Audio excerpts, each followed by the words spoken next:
বিসমিল্লাহির রহমানির রহিম। আমি আমিনুল এহসান মোল্লা আমার রচিত একটি কবিতা আপনাদের সম্মুখে উপস্থাপন করতে চাই।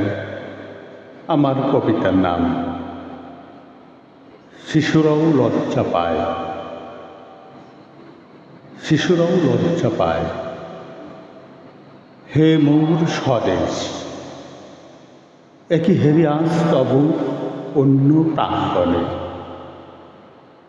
যেথা বসিবার কথা ছিল স্থির মহৎ গুণীজনে, সেথা আজ একই হীন কোলাহল, অশ্রী সে অভিনয়।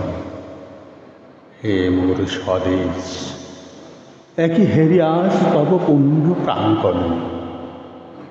যেথা বসিবার কথা ছিল স্থির মহৎ গুণীজনে, সেথা আজি একই হীন কোলাহল, অশ্রী সে অভিনয়, অশ্রী সে অভিনয়। রঙিন পর্দায় ছড়ায় লজ্জা, ঘৃণা জাগে মনে হয়। এধারে এধারে রটেছে কেবল পঙ্কিল এক গাথা। পবিত্র সে ভিদিতলে জনতা আজি নয় আগুন মাথা। যেথায় উড়িবার কথা ছিল লাল সবুজের নাম, লাল সবুজের মান। যেথা ধ্বনিত হওয়ার কথা ছিল মুক্তি বিজয় গান, সেথা চলে আজ হটকারিতা কুটু বাক্যের রণ। কে কারে করিবে হীন, কার মাঝে কত আয়োজন। মুক্তিযুদ্ধ তুচ্ছ করিয়া ফেসিবাদীর বন্ধনা,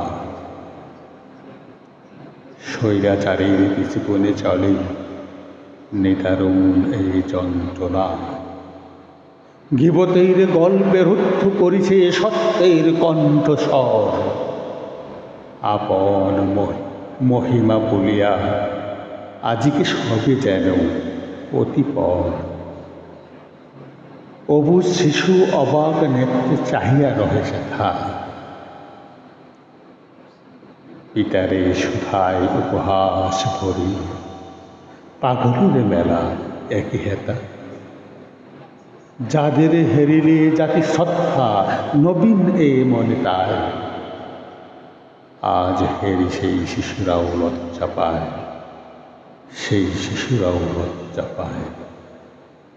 হে বিধাতা, তব তরুণীর বুকে ফিরাও সুস্থ মতি, নইলে উত্তরকাল কহিবে তোমার এই চির অপরাধী হতে। হে বিধাতা, তব তরুণীর বুকে ফিরাও সুস্থ মতি, না হলে উত্তরকাল কহিবে তোমায় চির অপরাধী হতে, চির অপরাধী হতে। ধন্যবাদ।